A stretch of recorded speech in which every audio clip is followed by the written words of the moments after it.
The air was heavy that summer night, the kind of night when the world feels too quiet, and even the smallest sound makes your heart race. The heat clung to the skin, and the only light came from a pale moon hiding behind drifting clouds. Friends gathered together, hoping to enjoy the evening with stories, laughter, and the simple joy of being outside. But no one knew how quickly that night would turn from ordinary to unforgettable. A memory that still sends shivers whenever it is spoken aloud. There's something unsettling about summer nights, when the day fades and the darkness stretches endlessly, making the familiar places you know feel strange and unfamiliar. Every shadow seems to move. Every rustle in the trees feels closer than it should. That's exactly how it began. Just a group of people, relaxed and carefree, when a sound echoed from beyond the tree line.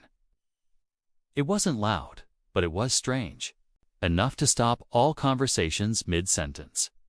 At first, they laughed it off, convincing themselves it was just an animal or the wind. But the unease didn't go away.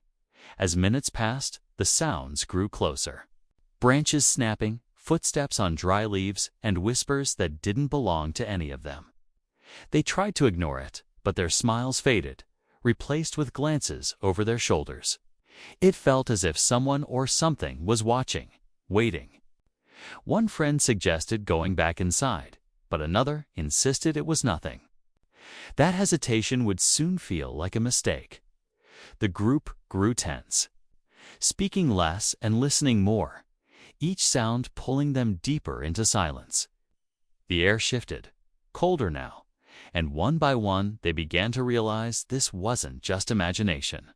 Something was moving around them, circling, always just beyond sight. And then, without warning, the night cracked open with a sound none of them could explain.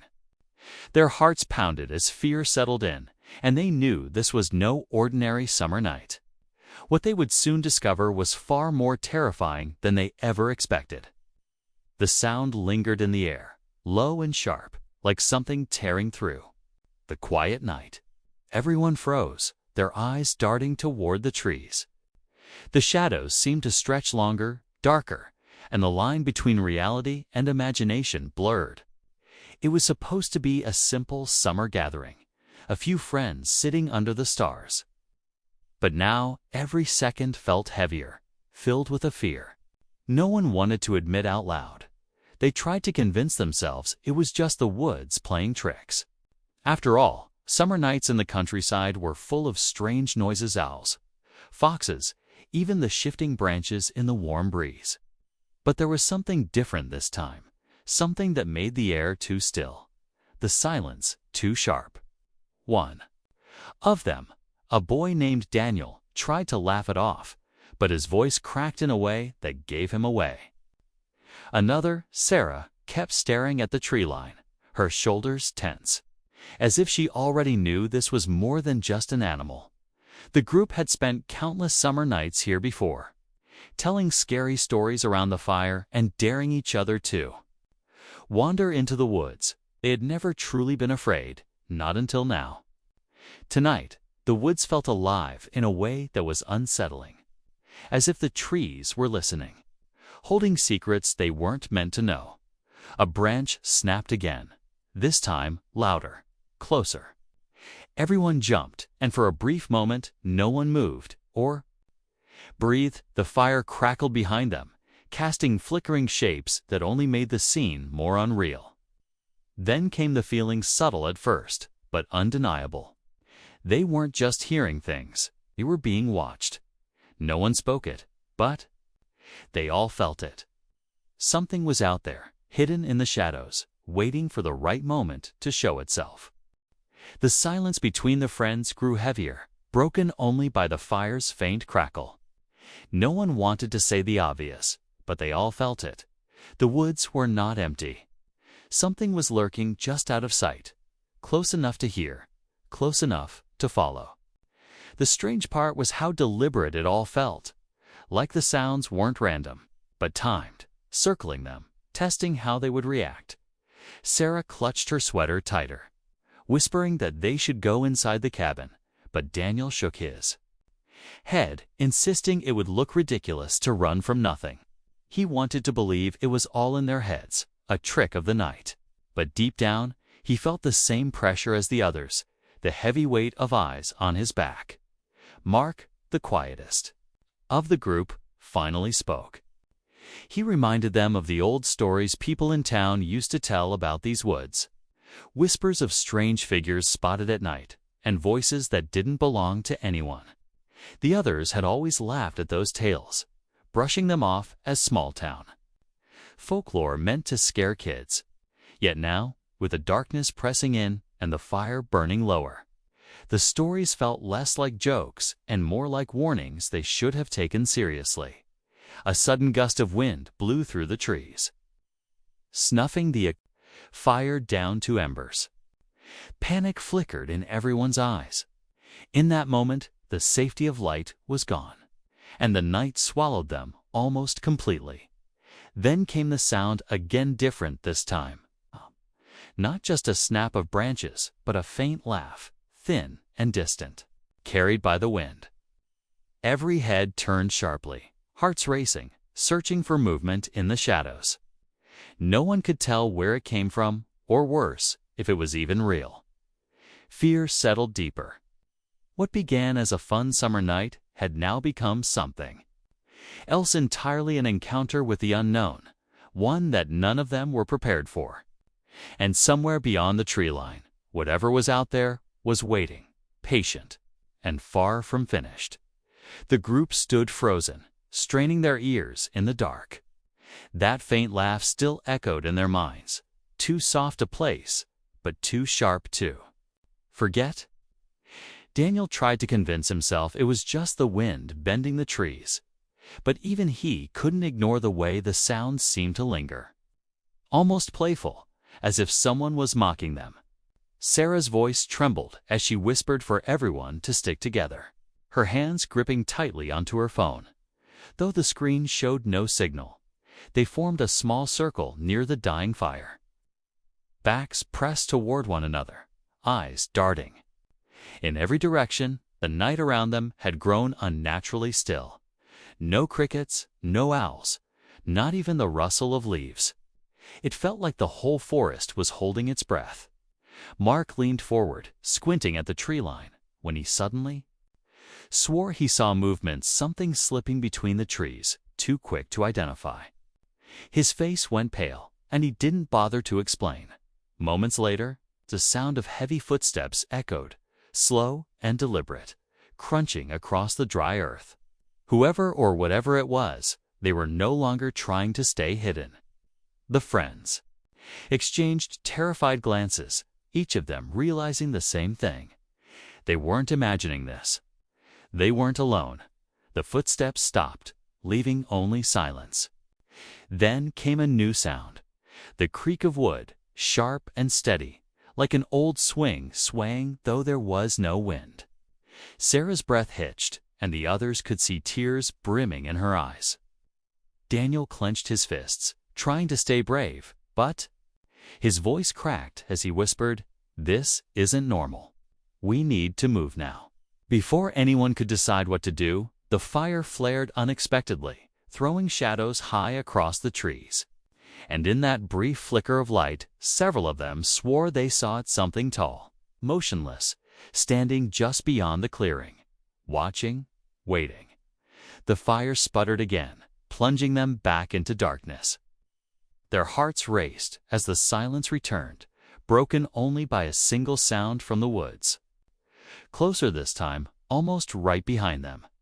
The sound came again, sharper this time, like a foot dragging against the dirt just a few feet away. Everyone spun around, their eyes wide, but there was nothing there, only darkness stretching endlessly into the trees. Sarah clutched Daniel's arm, whispering that someone was behind them, but when they turned, the space was empty. The fear was no longer just in their minds. It was surrounding them, closing in. Then, out of nowhere, Mark's phone lit up. The screen flickered to life, though none of them had service. At first, it looked like static lines running across the display, But then a single message appeared, words that none of them had typed. It read, "Don't run." Mark dropped the phone in shock, his breathing ragged, and the group stared at the glowing screen on the ground, afraid to even touch it again. Before they could process what happened, a branch snapped so close that Sarah screamed. This time, no one dared to laugh it off. The friends bolted toward the cabin, their footsteps pounding against the earth. But as they ran, they realized something terrifying no matter how fast they moved. The footsteps behind them stayed in rhythm, matching every stride. They slammed the cabin door shut and pressed their backs against it, their bodies trembling. Inside, the air felt no safer. The windows rattled softly, as though something was brushing against them from outside. Daniel checked the lock twice, his hands shaking, while Sarah pulled the curtains shut. But just as the room fell into uneasy silence, another sound broke through the faint creak of the cabin's old floorboards. Not from where they stood, but from upstairs. The realization sank in slowly, chilling every one of them. Whatever was haunting them in the woods hadn't stayed outside. It was already here, moving above their heads, step by step, drawing closer. The floorboards above groaned again, each step slow and deliberate, as if whoever or whatever was up there wanted them to know it was coming. The group huddled together in the center of the cabin, every muscle tense, every breath shallow. Sarah begged them to leave, but the front door now rattled as though unseen hands pressed against it. Trapping them inside, Daniel finally grabbed a lantern from the shelf and whispered that they couldn't just wait. His voice was shaking, but determination pushed through. "If it's upstairs, we have to face it," he said. Reluctantly, the others followed, climbing the creaky staircase one step at a time. The lantern's glow cut through the dark, but shadows shifted strangely, bending across the walls like they were alive. At the top of the stairs, the sound stopped. The hallway stretched ahead, empty and silent, each door closed. Mark reached for the nearest one and pushed it open. Nothing. Just dusty furniture and the smell of wood. They moved to the next, their nerves fraying, until suddenly the lantern flickered. For an instant, the light revealed a tall, shadowy figure at the far end of the hall standing completely still. Its form darker than the night itself. Sarah screamed, and Daniel swung the lantern forward. But in that blink, the figure vanished. Panic exploded. The group bolted downstairs, desperate to escape. When they reached the front door, it suddenly flew open on its own, slamming against the wall. Cold night air rushed in, and without thinking, they ran into the clearing, not daring to look back. But as they reached the edge of the woods, Mark's phone buzzed again in his pocket. Against his better judgment, he pulled it out. On the screen was a new message, glowing bright through the static. "You left the wrong one behind." Everyone turned at once, realizing Sarah was no longer with them. And from the darkness of the cabin, her voice called out softly, not frightened, not pleading, but calm. "Why are you running?" The group froze at the sound of Sarah's voice. It wasn't the same trembling tone from before. It was steady, almost unfamiliar. Daniel's chest tightened as he turned back toward the cabin. The doorway stood wide open, lantern light flickering inside. But Sarah's figure lingered in the shadows, just beyond their reach. For a moment, no one moved, caught between the urge to run and the guilt of leaving her behind. Mark whispered that something wasn't right. They had all seen her leave with them, felt her hand clutching Daniel's arm. But now she stood there as if she had never moved at all. Fear clashed with confusion, and Daniel finally took a step forward. "Sarah, come with us," he called, his voice cracking. But she only tilted her head, her expression hidden in the darkness. Then, just as suddenly, the cabin door slammed shut, sealing her inside with a final echo that rippled through the set. Night. The woods grew quiet again, eerily calm, as though nothing had ever happened. The group staggered back toward the road, none of them daring to look behind. When they reached the safety of the streetlights, they collapsed in silence, shaken to their core. No one spoke of Sarah, not because they didn't care, but because none of them could explain what they had just witnessed. In the days that followed, the cabin stood empty. Locals who passed by swore they saw a light glowing faintly in the upstairs window, or heard laughter carried on the summer breeze. Daniel, Mark, and the others never returned. For them, that night became more than a ghost story. It was a reminder of how quickly the familiar can twist into the unknown, and even now. On quiet summer nights, some say if you listen closely near those woods, you can still hear Sarah's voice, softly calling from the dark.